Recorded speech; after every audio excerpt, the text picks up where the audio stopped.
Hello learners, welcome to Easy Steps Grammar Learning in English.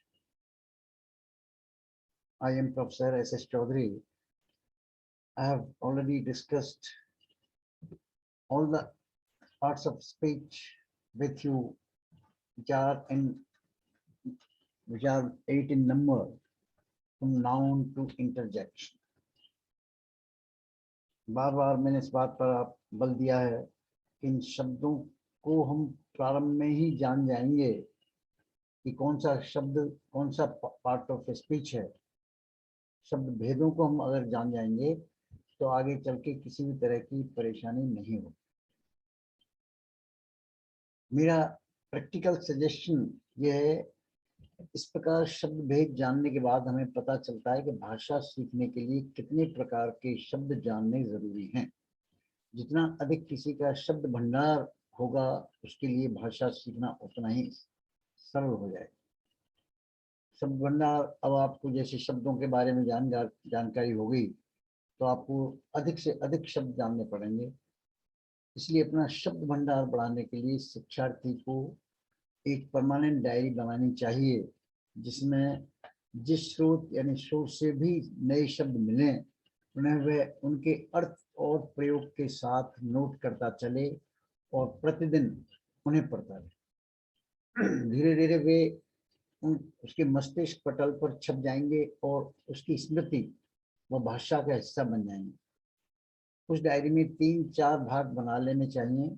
एक में केवल शब्द व अर्थ, हिंदी व अंग्रेजी दोनों में, साथ में वाक्य में उसका कैसे प्रयोग किया गया है उसे भी नोट करें। दूसरे हिस्से में केवल क्रियाएं यानी वर्ब्स ही लिखें और उनके हिंदी में अर्थ। तीसरे भाग में अंग्रेजी के मुहावरे यानी इडियम्स जिन्हें कहते हैं इंग्लिश में, और चौथे में हिस्से में नोट करें इंग्लिश की कहावत, प्रोवर्ब। ये इतनी जानकारी आपको हो जाएगी तो आप निश्चित रूप से अपने आप को पारंगत कह सकते हैं। Now we have already completed 2 steps. जैसे भाषा को मैंने स्टेप्स में यानी अलग अलग चरणों में, भागों में बांट लिया है। पहला स्टेप था आपको अल्फाबेट की जानकारी दी, जिनको हम लेटर कहते हैं इंग्लिश में, और हिंदी में कहते हैं वर्ण, अक्षर।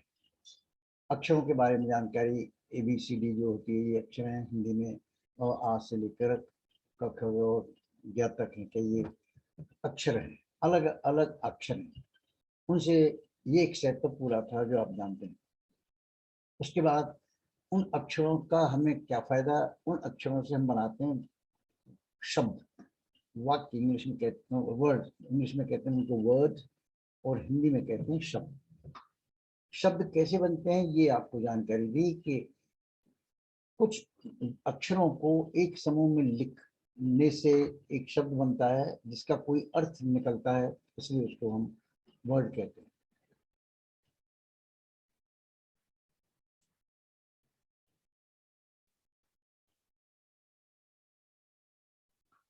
शब्द की जानकारी हमें हो गई तो उसके बाद तीसरा स्टेप है सेंटेंस। हिंदी में कहते हैं वाक्य, यानी अक्षर से शब्द बनता है और शब्दों से वाक्य बनता है। अब हम वाक्य की जानकारी लेंगे। आपको शब्दों के बारे में बता दिया कि अधिक से अधिक हिंदी या अंग्रेजी में 8 तरह के शब्द हो सकते हैं। नाउन से लेकर के इंटरजेक्शन तक आपको जानकारी दी। उनको जो कोई जान जाएगा वो पूरी तरह से आत्मविश्वास प्राप्त कर सकेगा भाषा लिखने में, बोलने में, समझने में। तीसरा स्टेप वर्ड के बाद आता है सेंटेंस, यानी वाक्य को, उन शब्दों को कैसे प्रयोग करें ताकि एक वाक्य बन जाए। वो भी जिस तरह से आपने देखा कि अक्षरों के अर्थपूर्ण समूह बना करके शब्द बनता है। अक्षरों को प्रॉपर में रखेंगे, जैसे आपने देखा था पहला शब्द आता है MAN। अगर आप MAN लिखेंगे तो शब्द होगा, NAM लिखेंगे तो नहीं होगा। इसलिए अर्थपूर्ण समूह अक्षरों के समूह को शब्द कहते हैं, उसी तरह से अर्थपूर्ण शब्दों के क्रम को हम वाक्य कहेंगे, सेंटेंस। हिंदी में कैसे इसको कहेंगे वाक्य को? उचित व अर्थपूर्ण क्रम में रखे गए शब्दों के समूह को वाक्य कहते हैं। इंग्लिश में क्या होगा? A sentence is a group of words in a proper sequence making some meaning. Sequence माने क्रम, शब्दों का क्रम क्या होना चाहिए ये आपको समझना पड़ेगा कि हम यूं ही नहीं शब्दों को इकट्ठे करके वो वाक्य बना लेंगे, उनको हमें एक प्रॉपर ऑर्डर में रखना है। सीक्वेंस मीन्स ऑर्डर, पहले क्या चीज आनी चाहिए ये हमको जानना पड़ेगा। तो सेंटेंस को इस तरह से समझने के लिए फिर उसके विभाग होते हैं। वाक्य एक शब्द का भी हो सकता है और अनेक शब्दों का भी हो सकता है। हिंदी में भी आप जानते हैं, जैसे एक शब्द का वाक्य जैसे आइए, कहिए, बैठिए आदि केवल एक शब्द के वाक्य हैं। ऐसी बहुत अनेक शब्दों का वाक्य भी बन सकता है। हम अपना भविष्य बनाने के लिए विद्यालय स्तर से महाविद्यालय, विश्वविद्यालय से भी आगे तक अध्ययन करते हैं। ये एक ही वाक्य है जिनमें 15-20 शब्द हो गए इकट्ठे, और कहाँ एक भी था। तो यानी वाक्य की कोई सीमा नहीं है कि कितना बड़ा हो, बड़े से मतलब नहीं, हमें जो बात कहनी है एक शब्द में भी कह सकते हैं और बहुत बड़ी बात भी हम कह सकते हैं जिनमें अनेक शब्दों का प्रयोग करना पड़ेगा। हर भाषा में शब्दों को वाक्य में रखने का एक अलग क्रम होता है। क्रम माने ऑर्डर। कैसे? हिंदी भाषा में शब्दों का क्रम इस प्रकार होता है। क्या होता है? सबसे पहले कर्ता आएगा, फिर कर्म आएगा और फिर क्रिया। उदाहरण के लिए, मैं पुस्तक पढ़ता हूँ। अब यहाँ पर ये 3 भाग हैं सेंटेंस के। पहला है कर्ता, कर्ता में मैं हिंदी में, और उसके बाद पुस्तक कर्म है और पढ़ता हूँ ये क्रिया है। ये हिंदी का क्रम है, लेकिन अंग्रेजी में इसमें अंतर है। अंग्रेजी में जैसे हिंदी में पहले कर्ता आ रहा है, अंग्रेजी में भी कर्ता को इंग्लिश में कहते हैं सब्जेक्ट। सब्जेक्ट आएगा वो तो ठीक है दोनों, लेकिन इंग्लिश में कर्ता के तुरंत बाद क्रिया आएगी। वहां पर कर्म आ रहा था, आपने यहाँ देखा मैं पुस्तक आ रहा है, लेकिन यहाँ पर आई रीड, मैं पढ़ता हूँ ए बुक, लास्ट में आ रहा है ए बुक है, कर्म है चाहिए। तो सेंटेंस के 3 पार्ट्स इस तरह से होते हैं, कर्ता, क्रिया और कर्म। तो पहले हिंदी में कर्ता, कर्म और क्रिया का कॉम्बिनेशन है, इसको सीक्वेंस कहते हैं प्रॉपर। और इंग्लिश में थोड़ा अंतर है, ध्यान रखना पड़ेगा, सब्जेक्ट, वर्ब एंड ऑब्जेक्ट। ये अच्छी तरह दिमाग में बिठा लें कि सब्जेक्ट के बाद वर्ब आएगी और बाकी बचा हुआ जो शब्द हैं वो कर्म में आ जाएंगे, ऑब्जेक्ट मांगे। सेंटेंस आप समझ गए, ए meaningful and in proper sequence a group of words is a sentence। इस प्रकार सेंटेंस के अब 3 भाग हैं, सब्जेक्ट यानी कर्ता, वर्ब माने क्रिया और कर्म माने object. Subject, verb, object, Hindi में कहीं कर्ता, क्रिया और कर्म। इस तरह से ये अच्छी तरह से दिमाग में बिठा दें कि ये इंग्लिश का ऑर्डर ये है वाक्य बनाने का, कि पहले सब्जेक्ट रखेंगे सिंपल सेंटेंसेस में, फिर वर्ब आएगी और बचे हुए शब्द का ऑब्जेक्ट के रूप में रखे। 3 भाग होते हैं, subject, verb and object English के सेंटेंस के। Now we discuss about the first one. पहला क्या है? सब्जेक्ट। सब्जेक्ट रखना पड़ेगा, सब्जेक्ट मतलब कर्ता। ध्यान रखना, यहाँ सब्जेक्ट का विषय से मतलब नहीं है, ये ग्रामर की टर्म है इंग्लिश में। सब्जेक्ट माने कर्ता। तो आपको ये शब्दों के अर्थ भी दिमाग में बिठाने चाहिए, कंफ्यूजन नहीं होना चाहिए कि सब्जेक्ट माने विषय। या विषय नहीं है कोई पढ़ने का, फिजिक्स, केमिस्ट्री, मैथ्स, इंग्लिश, ऐसा नहीं है। ये सब्जेक्ट करता यानी काम करने वाला व्यक्ति। सब्जेक्ट क्या चीज है? वाक्य का प्रमुख शब्द, जो व्यक्ति हो सकता है, वस्तु हो सकता है, या स्थान का नाम हो सकता है, जिसके अनुसार, खास बात यह है कि जिसके अनुसार क्रिया का प्रयोग होता है और जिसके बारे में कुछ कहा जाता है उसको हम कर्ता कहते हैं। कर्ता का अर्थ है करने वाला, यानी डूइंग पर्सन। इंग्लिश में कैसे कहेंगे? The subject is the name of a person, thing or place about which something is said in the sentence. बात समझ आई? वो कोई व्यक्ति हो सकता है, किसी का नाम हो सकता है, किसी जगह का या वस्तु का नाम हो सकता है, स्थान का नाम हो सकता है, जिसके बारे में कुछ कहा जाए उसको हम सब्जेक्ट कहते हैं। और सिंपल वर्ड्स में द डूअर, डूअर माने करने वाला, रीड से रीड पढ़ने वाला, रीडर बन जाता है पढ़ने वाला, ऐसे डू माने करना, डूअर माने करने वाला। और एजेंट माने अभिकर्ता, काम करने वाला, अकॉर्डिंग टू विच, जिसके अनुसार the verb is used in the sentence, वाक्य के अंदर क्रिया का जो प्रयोग होता है वो डूअर या एजेंट या सब्जेक्ट के हिसाब से होता है। कैसे? एग्जाम्पल देखें, उदाहरण, ही वॉक्स, यहाँ वॉक्स का प्रयोग ही के अनुसार हुआ है, इसलिए ही इस वाक्य का करता है। ऐसे सेकंड में देखें, आई एम योर फ्रेंड, यहाँ एम का जो प्रयोग हुआ है वो आई के अनुसार हुआ है। वहां पर वॉक्स जो था सिंगुलर होने के नाते ही वॉक्स एस आया है वॉक्स के साथ। अगर बी होगा तो खाली वॉक ही होता, इसलिए सब्जेक्ट के अनुसार क्रिया का प्रयोग होता है। ऐसे ही तीसरा वाक्य देखें, the book is a useful thing, book है कि एक उपयोगी वस्तु है। यहाँ पर कौन उपयोगी वस्तु है उसके बारे में बताया है, सब्जेक्ट, यानी book, book is here subject.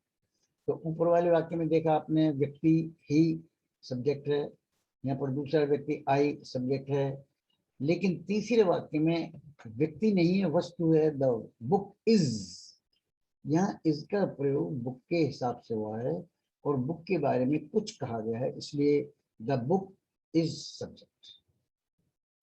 तो कर्ता के बारे में आप समझे कि जो मुख्य रूप से जिसका उल्लेख किया गया है और उसके अनुसार ही क्रिया का प्रयोग हुआ है उसको हम सब्जेक्ट कहेंगे। अब कहेंगे सब्जेक्ट को पहचानेंगे कैसे? हिंदी के वाक्य में, अंग्रेजी में पहचान के लिए कौन या क्या वस्तु पूछने पर जो उत्तर मिलता है वह कर्ता होता है। जैसे ऊपर वाले वाक्य में आपने देखा, कौन टहलता है, वह ही, तो ही के वजह से वॉक्स आगे, ही वॉक्स। दूसरा था, तुम्हारा कौन दोस्त है, आई एम योर फ्रेंड, यहाँ पर आई तो ये सब्जेक्ट हो गया। तीसरे में था, क्या चीज उपयोगी है, द बुक, यहाँ पर तीसरे वाक्य में सब्जेक्ट हुआ द बुक। तो सब्जेक्ट, अब उसके बारे में और क्या जानकारी लेनी है हमें? सब्जेक्ट एक से अधिक शब्दों का भी हो सकता है, खाली यही नहीं कि ही, आई, द बुक यही आएंगे, बल्कि इनमें एक से ज्यादा शब्द भी हो सकते हैं। अन्य शब्द उस सब्जेक्ट से संबंधित ही होंगे, लेकिन वो उसकी विशेषता बतलाने वाले हो सकते हैं, उससे संबंधित शब्द हो सकते हैं, लेकिन कर्ता मुख्य एक ही व्यक्ति हो गए वस्तु। कैसे? आप देखें एक example, a tall handsome young man is my class fellow. अब यहाँ पर आप देख रहे हैं कि मैंने ये जो अंडरलाइन ग्रीन से किया हुआ है, हाईलाइट किए हैं जो सेंटेंस, ये this is only subject. A tall handsome young man, ये सब्जेक्ट है पूरा,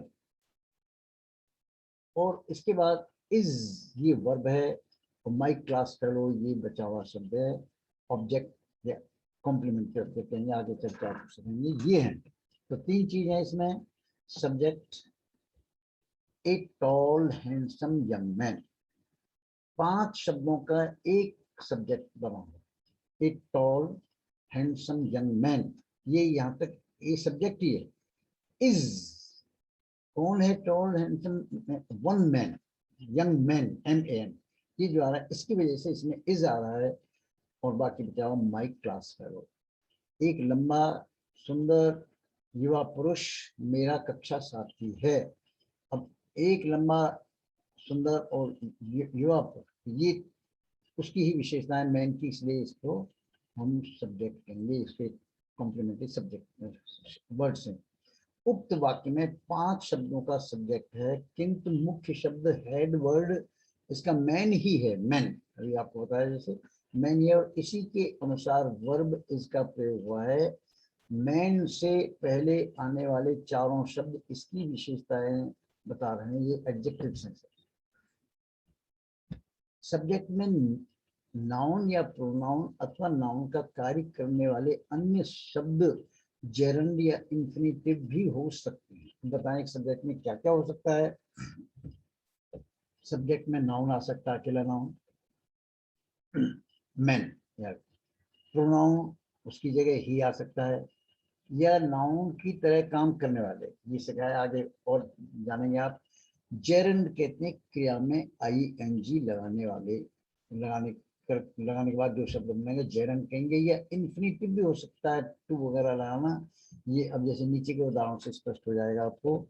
जैसे the book is a useful thing, यहाँ पर इस जो आ रहा है वो द बुक के लिए आ रहा है, इसलिए द बुक नाउन है, तो नाउन हो सकता है सब्जेक्ट। दूसरे सेंटेंस में क्या है, it is used by all. अब इट किसके आ रहा है, उसी पहले वाले वाक्य से संबंधित है, दूसरा वाक्य भी इट आ रहा है द बुक के लिए, इसलिए ये क्या है, pronoun. The book is noun but it उसकी जगह पर आ रहा है, इसलिए इसको प्रोनाउन कहते हैं। ये प्रोनाउन है। It is used by all, किताब एक उपयोगी वस्तु होती है, इसको सभी के द्वारा प्रयोग किया जाता है। अब तीसरा वाक्य देखें अगला, reading is a good hobby. और रीड माने पढ़ना होता है, लेकिन रीडिंग माने पढ़ाई करना। ये अब यहाँ पर नाउन बन गया है, रीड से रीडिंग नाउन बन गया है, इसलिए इसको जेरंड या नाउन कहते हैं। रीडिंग इज जो आ रहा है रीडिंग के लिए आ रहा है, रीडिंग से नहीं है यहाँ पर, इसलिए इज आ रहा है। इज ए गुड हॉबी, पढ़ाई करना एक अच्छा शौक होता है। जेरंड इसको नाउन बना दिया, यानी वर्ब में आएंगे लगा करके वो जेरंड कहलाता है और वो नाउन होता है, तो इसी नाउन की तरह यूज करेंगे। अब देखें अगला next sentence, to read is a good hobby. उसी सेंटेंस को reading is a good hobby, इसको ऐसे भी कहा जा सकता है, टू रीड पढ़ाई करना एक अच्छा शौक होता है। दोनों का एक ही अर्थ है, दोनों सेंटेंसेस का। Reading is a good hobby, to read is a good hobby, दोनों का एक ही अर्थ है, लेकिन ग्रामर में ऊपर वाले ING को जेरंड कहेंगे हमेशा, और टू लगा करके क्रिया के फर्स्ट फॉर्म लगाएंगे, उसको इन्फिनिटिव कहा जाता है। ये भी नाउन की तरह काम करता है। ऊपर वाले चारों रेखांकित शब्द सब्जेक्ट हैं। ऊपर वाले जो ये आपको बताएं चारों, the book, book is noun subject हुआ, यहाँ पर इट सब्जेक्ट है, और यहाँ पर रीडिंग सब्जेक्ट है, यहाँ पर टू रीड ये सब्जेक्ट है। ये चारों रेखांकित शब्द सब्जेक्ट हैं, ये सिखाया। तो सब्जेक्ट के बारे में आपको जानकारी दी। सब्जेक्ट क्या होता है, एक शब्द का भी हो सकता है, ज्यादा शब्दों का भी हो सकता है, लेकिन उसमें मुख्य व्यक्ति या वस्तु एक ही होगी, बाकी शब्द उसकी विशेषता के लिए आएंगे एडजेक्टिव के रूप में। तो हमें सब्जेक्ट पहचानने के लिए ये बात ध्यान रखनी है, कौन क्या स्टेप। अब देखें सब्जेक्ट के बारे में और हमें क्या जानकारी हासिल करनी है। सब्जेक्ट की पोजीशन, उसको किस स्थान पर रखते हैं, ये भी आपको जानना पड़ेगा। कैसे, साधारण वाक्यों में यानी असर्टिव एंड नेगेटिव में सब्जेक्ट सबसे पहले स्थान पर रखा जाता है। साधारण का मतलब क्या होता है इंग्लिश ग्रामर में, जिसमें कोई क्वेश्चन न पूछा जाए, कोई आश्चर्य व्यक्त न किया जाए, इसको हम असर्टिव कहते हैं। असर्टिव में, और इसमें नॉट भी नहीं होगा, इसमें ना तो नेगेटिव होगा, न इंटरोगेटिव होगा, न एक्सक्लेमेटरी होगा, यानी उसको कहते हैं सिंपल या assertive sentence. For example, she studies with me, कौन मेरे साथ अध्ययन करता है, शी तो सब्जेक्ट है, और स्टडीज सिंगुलर है, शी इसलिए IES लगा दिया वाई की जगह। शी स्टडीज विद मी, वह मेरे साथ अध्ययन करती है। तो ये असर्टिव सेंटेंस है, because this sentence does not have either not or what or where or any interrogative word is not there. अब नेगेटिव सेंटेंस देखें, एसर्टिव के बाद नेगेटिव क्या होता है, she does not study with मी। अब उसी वाक्य को नेगेटिव बना दिया है, लेकिन उस नेगेटिव में आप अपनी ओर से आगे चल सीखेंगे, नॉट कभी भी अकेला यूज नहीं होता है। ये नॉट कभी अकेला नहीं आएगा, इसके साथ कोई ना कोई हेल्पिंग वर्ब टेंस के हिसाब से लगाई जाएगी। डज नॉट आ रहा है, ये this is helping verb, this is not main verb. Main verb इसकी यह है study, study is the main verb. तो she does not study with me, वह मेरे साथ अध्ययन नहीं करती है। नेगेटिव इस वाक्य को क्या कहेंगे, negative, because it contains not in this. इस सेंटेंस के अंदर नॉट आ रहा है, जिस वाक्य में नॉट आता है उसको हम नेगेटिव कहते हैं, और जिसमें किसी तरह की कोई नेगेटिव या इंटरोगेटिव बात नहीं है उसको हम एसर्टिव सेंटेंस। किंतु तीसरे टाइप का देखिए, किंतु प्रश्नवाचक, यानी सवाल करने वाले शब्द वाक्य में, जिसको इंग्लिश में कहते हैं इंटेरोगेटिव। ये इंटेरोगेटिव वर्ड है क्या, वाक्यों में सब्जेक्ट हेल्पिंग वर्ब के बाद में रखा जाता है। और हेल्पिंग वर्ब दिखाई थी आप, नॉट, नॉट के पहले डज आ रहा है, ये हेल्पिंग वर्ब, इसका मीनिंग कुछ नहीं, लेकिन नॉट अकेला नहीं आता, इसलिए इसको रखना पड़ा है। उसी तरह से इंटरोगेटिव सेंटेंस में भी हेल्पिंग वर्ब को यूज किया जाता है। कैसे, आप देखें interview sentence, does she study with मी, पहले वाले सेंटेंस का था वह मेरे साथ अध्ययन करती है, दूसरे का नेगेटिव वाले में वह मेरे साथ अध्ययन नहीं करती, she does not study with मी। तीसरा कैसा बनता है वाक्य, हेल्पिंग वर्ब को जो डज यहाँ जो दिखाई दे रही थी आपको, उसको आपको यहाँ लगाना है, डज।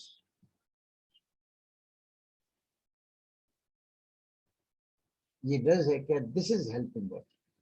उसमें भी आपको इंडिकेट किया था पिछले उसमें कि हेल्पिंग वर्ब होती है वर्ब में, तीन चार तरह की क्या बताएं कि हेल्पिंग वर्ब ये डज है कि यहाँ पर लगाई, इसका मीनिंग कुछ नहीं, लेकिन ये साथ में लगानी पड़ती है।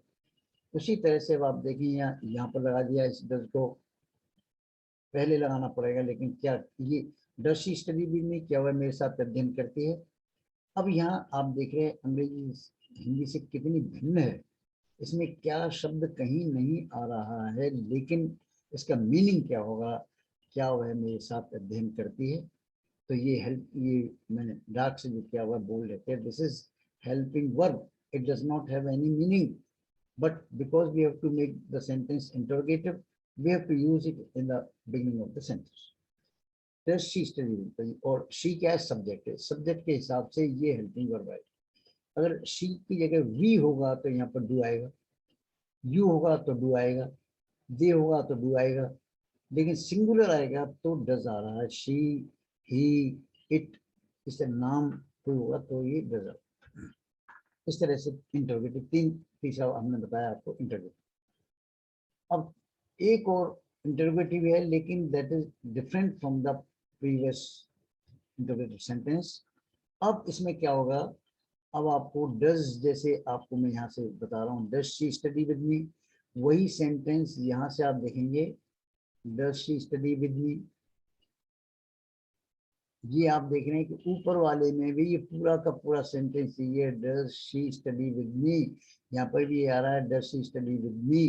पहले वाले का अर्थ है हिंदी में, क्या वह मेरे साथ अध्ययन करती है, और यहाँ पर भी क्या, लेकिन इसमें उससे पहले व्हेन लगाया हुआ है, इंटरोगेटिव वर्ड है व्हेन, व्हेन माने कब। तो यहाँ पर क्या नहीं रहे, अर्थ नहीं रहेगा, इसका होगा वह मेरे साथ अध्ययन कब करती है।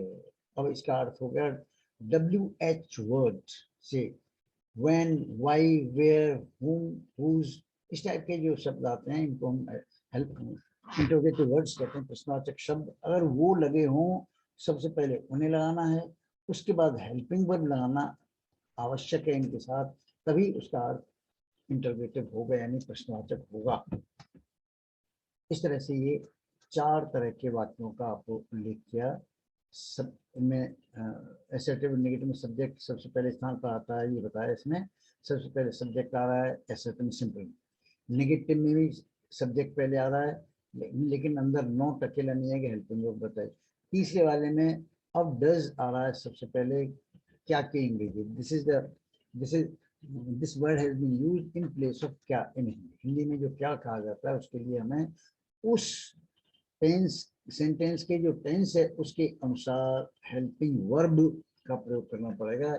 यहाँ पर डू आ सकता है, डिड आ सकता है, हैव, हैज की जितने आपको क्वेश्चन बताए, इज एम आर, वो जो कोई भी आगे रखे जाएंगे उन सब का अर्थ एक ही निकलेगा, क्या। और उससे पहले when, why, where, whom, whose, what, इस टाइप के जो शब्द लगाएंगे उनका अलग से अर्थ निकलेगा, फिर वो क्या वाला नहीं निकलेगा उनके अंदर। व्हेन माने कब, when does she study with me, वह मेरे साथ कब अध्ययन करती है। व्हेन की जगह वाई लगा सकते हो, why does she study with me, मेरे साथ अध्ययन क्यों करती है। हाउ लगा सकते हो, वह मेरे साथ अध्ययन कैसे करती है। वेयर, वेयर लगा सकते हो, where does she study with me, मेरे साथ अध्ययन कहाँ करती है। तो ये WH वर्ड्स को लगाते जाएंगे, बाकी बनावट वाक्य की ऐसे ही रहेगी। इस तरह से आपने 4 तरह के वाक्य देखे। Assertive, assertive sentence, she studies with me. Negative, she does not study with me. Interrogative, does she study with me. दूसरे प्रकार के इंटरव्यू WH वाला, when does she study, ये 4। अब देखेंगे ऑप्टेटिव और एक्सक्लेमेटरी वाक्यों में भी। अब सब्जेक्ट के बारे में फिर से हम बात कर रहे हैं कि ये सब्जेक्ट कहाँ कहाँ प्रयोग होता है। सबसे पहले एसर्टिव सेंटेंस में सब्जेक्ट सबसे पहले रखा जाता है, नेगेटिव में पहले रखा जाता है, लेकिन इंटरोगेटिव में ये सब्जेक्ट अंदर चला जाएगा हेल्पिंग वर्क और WH वर्ड के बाद। लेकिन अगली बार देखिए ऑप्टेटिव यानी प्रार्थना वाले और एक्सक्लेमेटरी आशीर्वादक वाक्यों में भी सब्जेक्ट वाक्य के अंदर प्रयुक्त होता है। कैसे होता है, मे शी सक्सीड, और यहाँ पर शी जो वर्ड है सब्जेक्ट है, लेकिन वो मे हेल्पिंग वर्ब लगाइए, यहाँ पर कामना करने के लिए आता है, प्रार्थना के लिए, ईश्वर से कामना करने के लिए। मे शी सक्सीड, काश वह सफल हो जाए, ईश्वर करे वह सफल हो जाए, तो मे यहाँ पर कुछ तरह से यूज हो रहा है। तो कर्ता कहाँ चला गया, उसके बाद में मे she, may I, may you, सबके साथ इसी तरह से यूज हो। दूसरा सेंटेंस देखें, हाउ प्रिटी शी लुक्स, ये आशीर्वादक वाक्य है। पहले वाला ऑप्टेटिव यानी प्रार्थना वाला, ईश्वर से कामना करने वाला। दूसरा बताया था मैंने एक्सक्लेमेटरी आश्चर्यबोधक शब्द, यहाँ पर ये आश्चर्य वाला है। हाउ प्रिटी शी लुक्स, वह कितनी सुंदर दिखती है, इसमें आश्चर्य व्यक्त किया है, वह कितनी सुंदर नजर आती है, ये आश्चर्य है, इसलिए इसको कैसे बनाएंगे, हाउ पहले लगाएंगे, फिर उसके तुरंत बाद एडजेक्टिव लगाएंगे, how pretty, how beautiful, how intelligent, how gentle, how honest, ये इन एडजेक्टिव लगेंगे। फिर उसके बाद सब्जेक्ट आएगा, फिर लास्ट में उसके हिसाब से क्लियर। अब एक और बनावट देखें वाक्य की, देयर, ये देयर या माने वहां वाला देयर नहीं है, ये इसको कहते हैं ग्रामर में कॉम्प्लीमेंट्री सब्जेक्ट। कॉम्प्लीमेंट्री सब्जेक्ट माने कर्ता के स्थान पर इसको यूज करते हैं अंग्रेजी में। ये कहते हैं कि देयर कॉम्प्लीमेंट सब्जेक्ट वाले वाक्य में भी रियल सब्जेक्ट वाक्य के अंदर ही आता है और वर्ब भी उसी के अनुसार प्रयोग होती है। जैसे there is a book on the table, उसमें क्या होता है, देयर का अर्थ कुछ नहीं है, ये मुख्य है क्या, किताब, एक किताब मेज पर है, इसको ऐसे भी कह सकते हैं book is on the table. लेकिन देयर को भी यूज करते हैं, देयर इज ए बुक, एक किताब है, ऑन द टेबल मेज, मेज पर एक किताब है। कोई भी चीज होगी तो उसको देयर से यूज करें, there is a book, there is a pen, there is a cell phone, etcetera. तो इज है क्या, वो किसके हिसाब से आ रही है, ये सब्जेक्ट आपका बुक ही है, ए बुक ये सब्जेक्ट है, इसीलिए इज आ रहा है। अब यहाँ नीचे वाले वाक्य में there were many people in the ground, और यहाँ पर वर्ड जो वर्ड आ रहा है ये मैनी पीपल की वजह से ज्यादा लोग हैं, और पास्ट टेंस का वाक्य है, इसलिए मैदान में बहुत लोग थे, बहुत से आदमी थे। There were many people in the ground. अब यहाँ पीपल सब्जेक्ट है जो कि वाक्य के अंदर चला गया है, इस टाइप के वाक्य की बनावट है। तो सब्जेक्ट हमेशा आगे हो ये जरूरी नहीं है, आगे होगा सिंपल सेंटेंस और नेगेटिव में, बाकी इंटरोगेटिव, एक्सक्लेमेटरी, ऑप्टेटिव वगैरह में ये नीचे है। अब आप देखें यहाँ पर नोट, इम्पेरेटिव यानी आदेशात्मक वाक्य में सब्जेक्ट हिडन या अंडरस्टूड होता है जो वास्तव में यू होता है। अगले अभी आपने कुछ प्रकार के वाक्यों के नाम देखे आपने क्या, जैसे आपको बताया ये सबसे पहला एसर्टिव, ये आपने सीखा, उसके बाद नेगेटिव, ये एसर्टिव पढ़ा, दूसरा पढ़ा आपने नेगेटिव पढ़ा, तीसरा आपने पढ़ा इंटरोगेटिव, उसको कहते हैं इंग्लिश में बिगिनिंग विद हेल्पिंग वर्क, इस हेल्पिंग वर्क भी जैसे शुरू होने वाला, और चौथा है interrogative sentence beginning with WH word, ये WH वर्ड से शुरू होने वाले 4 तरह के वाक्य आपने पढ़े। उसके बाद आपने ये और सीखा ऑप्टेटिव और एक्सक्लेमेटरी यानी आश्चर्यबोधक वाक्य के बारे में भी आपने जानकारी ली। ये एक्सक्लेमेटरी कहते हैं, जिनमें एक्सक्लेम किया जाए, वंडर एक्सप्रेस किया जाए, उसको हम एक्सक्लेमेटरी कहते हैं, इस तरह का। अब अगले वाले देख रहे हैं कि यहाँ इसमें जो बताया कि इम्पेरेटिव आदेश देने, एक और प्रकार होती है सेंटेंस की, दैट इज इम्पेरेटिव यानी आदेशात्मक वाक्य, जिनमें कोई आपको आदेश दिया जाता है वाक्य में, उसको कहते हैं ये आदेश। ये ज्यादातर यू के साथ किया जाए। सब्जेक्ट हिडन होता है यानी इसमें कहा नहीं जाता, जैसे गो जाओ, कम आओ, ये किसके लिए कहे जा रहे हैं, यू के लिए कहा। कौन जाओ, तुम जाओ, कौन आओ, तुम आओ, तो यानी वहां पर सब्जेक्ट हिडन होता है। तो इसमें मैंने ये समझाया है कि कई बार सब्जेक्ट नहीं होते हुए भी हमें इस तरह से उसको यूज करेंगे, उसके बारे में जानकारी आपको पता लग जाएगी कौन है। तो इस तरह से आपको सब्जेक्ट के बारे में इतनी जानकारी आज हुई। अब अगले लेसन में हम आपको इसके आगे बात शुरू करेंगे। एक पार्ट हमने पूरा किया ये सब्जेक्ट के बारे में, कितने तरह के सब्जेक्ट होते हैं ये बताया मैंने आपको। नेक्स्ट उसमें हम, थैंक यू।